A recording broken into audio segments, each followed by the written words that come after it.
better. Obviously, it's a lot like any other year that we've been here. I mean, trying to take that next step as a group. I mean, it doesn't help having guys dinged up like Mike or Dontre and obviously a couple other guys that aren't practicing. But I feel good about the reps that the other guys are getting. I mean, it's giving guys opportunities to improve that maybe wouldn't have gotten as many opportunities as they would have. So we're getting there. Who will be young guys that really emerge starting to emerge? Noah Brown's probably had as good a spring as I could have wanted. I mean, he's dropped 25 pounds, and I mean, he's on a different level than he was in the fall. And so I'm really, really pleased with where he's at. I mean, he's come a long way, and he's still got a little bit of work to do, but he's looking like a guy that's going to contribute heavily in the fall. And then young guys like Paris Campbell and Terry McLaurin, they're still working.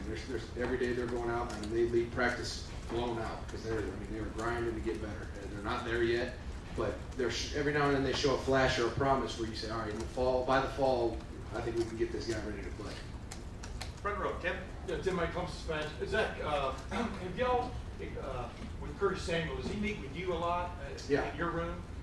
Talk about his progress a little bit. What have you seen out of him? Does it look like he can play that spot? Yeah, Curtis is really talented. Curtis could play a lot of different spots. There's very few that he couldn't. So he's been meeting in my room, kind of trying to saturate him with this position just so we have more flexibility to utilize him back in the backfield, out of the backfield in the slot. And I mean, that's not something you could just dip your toe in and test the waters. That's something you got to dive in full force. I mean, he had a full year of running back to really work those skills. And so we took him this spring and said we're going to give him a full spring at receiver so we can try to develop that skill set so he becomes more multi-talented and we can use him in more ways. And Jalen Marshall, is he seeing some looks at other spots besides hybrid back? I mean, where do you? Yeah, I moved Jalen outside just for the spring. I mean, the way our defense plays so much press man on the outside, I wanted Jalen to go in and get that work on the outside. I wanted him to get press man work because that's something that you don't get a lot of in the slot. And I think to take his game to the next level, that was a critical piece. I don't think he's going to play out there, though he has the flexibility to move out there. He's getting a good 15 practice block of press man against guys like Eli, guys like Gary, getting that great work that he would have otherwise missed out on in the slot. By the way, Dontre, what's he doing? Dontre, we have a great plan for Dontre. I mean, obviously he can't do anything mobilely. He can't run routes or anything like that, but we do a lot of ball skills. I mean, he has kind of a custom, him and a lot of guys, him and Johnny Dixon, him and James Clark, Mike Thomas, they do a lot of ball drills, ball skill development things, and even when they do rehab, they're in the underwater treadmill running and getting their cardio in. They're not just running in a treadmill. I mean, they're catching balls as they do it. So we have a very detailed plan for injury guys that can't necessarily get the work on the field, which is kind of a specialized rehab treatment program for them. Front row, Austin. Zach, it seems like the last couple of years, Dontre had a year of running back, then you guys integrated him into your group a little bit. Same thing for Curtis. Is it just these two, or is this a trend or something that you want to maybe do with the guy every year? Yeah, I mean, at the end of the day, we're going to get the best players on the field. So it really depends on how recruiting goes and who we bring in. We're not going to have a guy like Curtis sit on the bench because Zeke's the running back and just have him play 10 snaps a game. We're going to get him on the field as much as he earns. So Dontre was in that situation with Carlos Hyde, and then Zeke came in, and so Dontre, we weren't going to keep him off the field, so we moved him to receiver. Now Curtis, I think, in an ideal world, he's going to play both. The ability to go in the backfield when Zeke's not in, or play in the slot when Zeke is in, and so we're developing that skill set. Does he stay there? I don't think so, but I guess nobody has a crystal ball, so we'll see. But that's something that we like to have the ability to do. We like recruiting those hybrid guys that could play both so they can come out of the slot and we can hand them a ball, and also so they can motion out of the backfield and do things on the perimeter that a traditional tailback doesn't do. What's the toughest part of making a transition or adding that to a guy's play when he goes from that position to meet with you? I mean, it's just a different world. I mean, guys don't understand the position coming from a different one. Jalen Marshall went through it when he came from quarterback to receiver.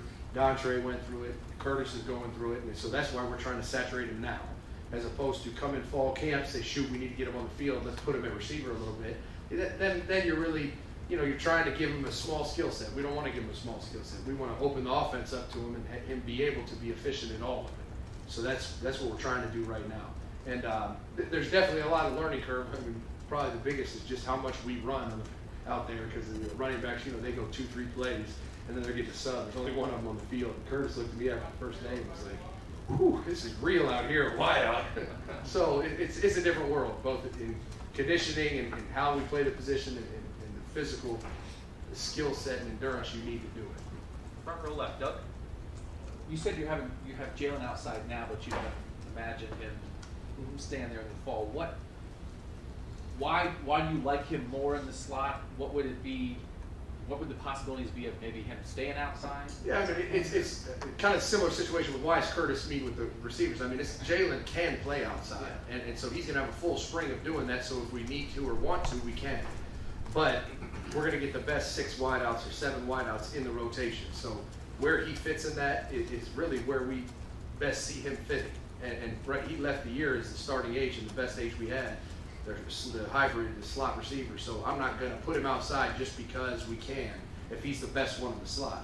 Now, maybe we come out of fall camp and say he's one of the best 3 and there's a different guy in the slot and he's outside. Sure, that could happen. And the flexibility is what I'm training for, is the ability to get him outside if that's what Ohio State needs, if that's what our offense needs. And it's also going to help him because the slot will occasionally get pressed. I mean, you watch it in even some of our games against Alabama and teams like that where they did press the slot. And he was okay at it, but he wasn't great at it. So I'm trying to get him great at it, so even if he is in the slot, he can be dynamic in any situation. When we were talking with Dontre, like during the playoff last year, he seemed like he kept talking like, "Oh, I'm going to play against Alabama, and then I'm going to play against Oregon," and now it didn't happen. And now we're here in the spring, and he's not. Are you concerned at all about his? No, I mean we kind of knew going down the stretch towards the end that Dontre was probably going to need another surgery. I mean, it didn't heal great, and so he was able to go, but he was one play away from re-breaking it. So we were very tentative at putting him in the game. I mean, he was live. I got him in the Oregon game for, I think, 3 snaps, mainly just because I felt like he deserved to go out on the field in that game because he helped us get there. And he was able to do anything, but he just wasn't comfortable in his foot yet. Probably mainly because he needed another surgery. So if we got in a bind, a guy gets hurt or 2 guys get hurt, he could have played until something happened, but it was kind of inevitable that it was either going to happen or he was going to need a surgery. So I feel great about it now because he got the surgery. It looks great. It's healing great, and we're sticking to the plan so that he can be healthy by fall.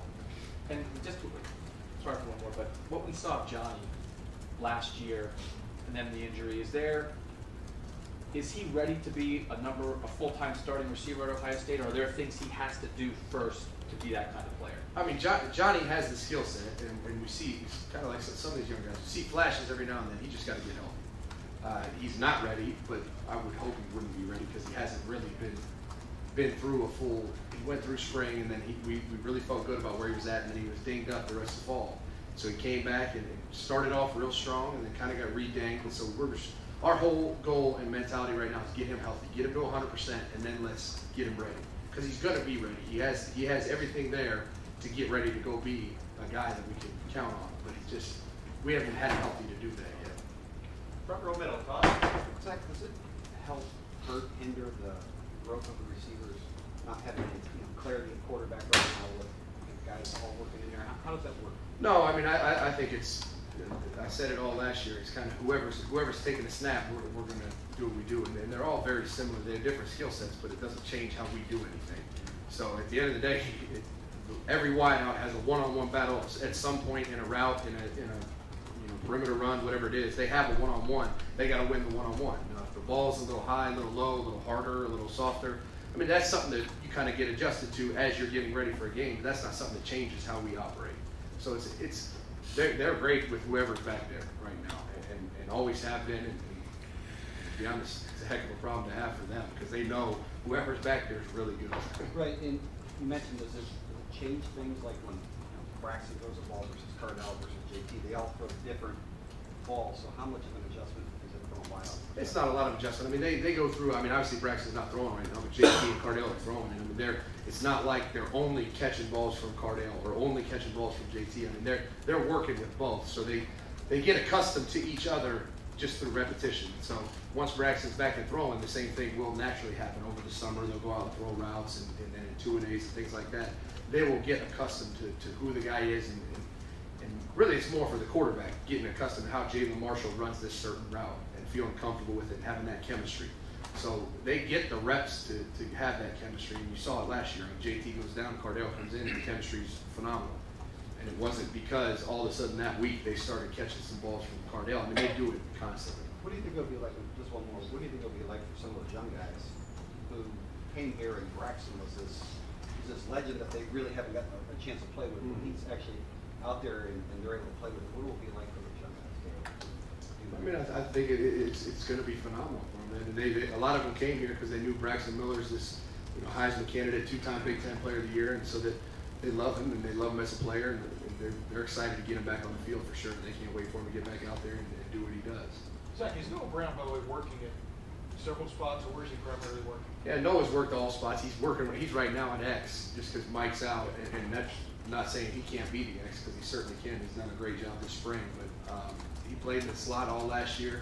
He played outside a little bit because he started showing that he could get on the field, and now I moved him to the boundary this spring. But even this spring when Mike was practicing and some of these guys that are ding now that weren't, I was moving him around a bunch, and I told him going into spring, the mentality right now is to get you ready to start at all 3 spots, so that he's kind of like Jalen. He has that flexibility so that when we need to get the best 3 on the field, whoever that is, I can plug them where I need to, and then they'll be really good at it. 2 more questions for Zach. Matt, far left.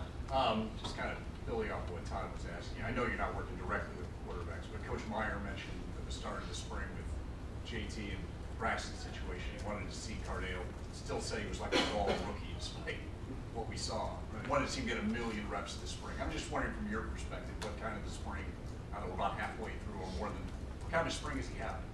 You know what? He's developing. I mean, he's coming along. I mean, never mind. I mean, he's always had the skill set. He's always been really intelligent and has a good football IQ. But just things like, leading guys and getting frustrated when a guy drops a ball or a right guard misses a protection. I mean, he's grabbing them and saying, come on, let's go. You got to do this. You got to do that. And explaining to Stephen Collier, like, listen, this was the coverage. Do that. You see him step out more as a leader than he had in the past because he was kind of in the back seat, just trying to stay active and stay engaged, and so you see that, which is really good to see. But as far as the quarterback, yeah, he's gotten better over the 9 practices we've had. But you see more intangible stuff coming off the, kind of away from the play than you do on the field. And final question for Zach, front middle row, Jeff. Yeah, Coach Meyer came in here last week and talked about you guys kind of searching, trying to identify your top playmakers this spring. Just wondering, how do you kind of coach playmaking? Is that something that can be taught? Is it like an innate skill set, or is it something you guys consciously try to build in guys? It was a magic potion we give up. No, it's really just teaching them how to run a route, teaching them the concept. Once they understand the offense and defense, they just have to go execute, and then it's a matter of when it's like anything else. When the bright lights are on, it's your time to make the play. Do you make the play? Because if you can't do it in practice, when you know it's coming and the spotlight's on you aren't going to do it in the national championship game or the Big Ten championship. You got to see it there first. So it's really just an opportunity, giving them an opportunity, trying to see them shine. And then you do that, and they start to become more consistent, and then all of a sudden you feel like they're ready to go out on prime time and go do it. So we got to see them do it here first. So it's more opportunity than anything. I mean, they have to be coached and coached how to do it and understand when it's their time to shine. But once that's done, you got to see them do it. Put them in the situation and let them, sink or swim. Zach, thank you very much. Short notice. Thank you.